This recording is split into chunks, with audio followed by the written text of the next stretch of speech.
اللہ سبحانہ و تعالیٰ کے بابرکت نام سے شروع، جو بڑا مہربان اور نہایت رحم کرنے والا ہے۔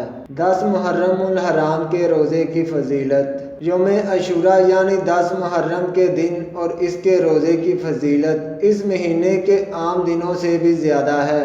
ایک تو خود 10 محرم کے دن کی وجہ سے، دوسرا محرم کے مہینے کا دن ہونے کی وجہ سے۔ اس دن حضرت موسیٰ علیہ السلام کو اللہ تعالیٰ نے فرعون سے نجات عطا فرمائی تھی۔ یہود، نصاری اور قریش مکہ اس دن کی فضیلت کے قائل تھے اور اس دن کی تعظیم کیا کرتے تھے۔ زمانہ جاہلیت میں خانہ کعبہ کو گلاب بھی اس دن پہنایا جاتا تھا۔ نبی کریم صلی اللہ علیہ وسلم بھی اس دن روزہ رکھا کرتے تھے اور دوسروں کو بھی اس دن روزہ رکھنے کی تلقین کی۔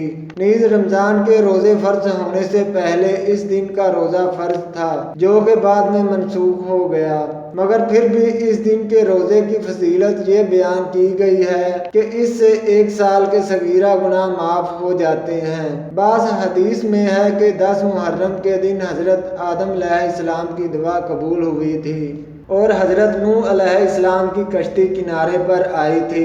اسی دن حضرت عیسیٰ علیہ السلام کی ولادت ہوئی تھی اور اسی دن آسمان پر اٹھائے گئے۔ اسی دن حضرت یونس علیہ السلام کو مچھلی کے پیٹ سے خلاصی ملی اور اسی دن ان کی امت کا قصور معاف ہوا۔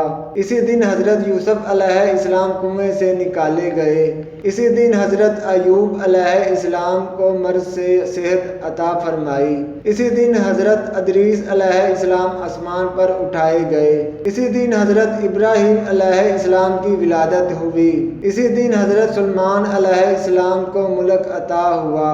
اس کے علاوہ اور بھی واقعات اس دن کے متعلق لکھے گئے ہیں۔ رمضان سے پہلے 10 محرم کے روزے فرض تھے۔ ام المومنین حضرت عائشہ صدیقہ رضی اللہ عنہا سے روایت ہے کہ رمضان کے روزے فرض ہونے سے پہلے لوگ 10 محرم کے دن روزے رکھتے تھے۔ پھر جب اللہ تعالیٰ نے رمضان کے روزے فرض فرمائے تو رسول اکرم صلی اللہ علیہ وسلم نے فرمایا کہ جو شخص 10 محرم کا روزہ رکھنا چاہے وہ رکھ لے اور جو چھوڑنا چاہے وہ چھوڑ دے۔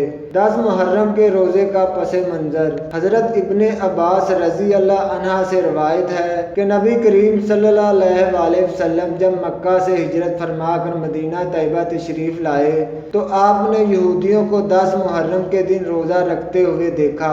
آپ نے ان سے پوچھا کہ اس دن کی کیا خصوصیت ہے کہ تم روزہ رکھتے ہو؟ انہوں نے کہا یہ بڑا عظیم اور نیک دن ہے۔ اسی دن اللہ تعالیٰ نے حضرت موسیٰ علیہ السلام اور ان کی قوم کو نجات دی اور فرعون پر غلبہ عطا فرمایا۔ فرعون اور اس کی قوم کو غرق کیا کیونکہ حضرت موسیٰ علیہ السلام نے بطور شکر اس دن روزہ رکھا تھا، اسی لیے ہم بھی روزہ رکھتے ہیں۔ تو آپ نے فرمایا کہ تمہارے مقابلے میں ہم موسیٰ علیہ السلام سے زیادہ قریب ہیں اور بطور شکر روزہ رکھنے کے زیادہ حقدار ہیں۔ چنانچہ آپ نے 10 محرم کے دن خود بھی روزہ رکھا اور دوسروں کو بھی روزہ رکھنے کی تلقین فرمائی۔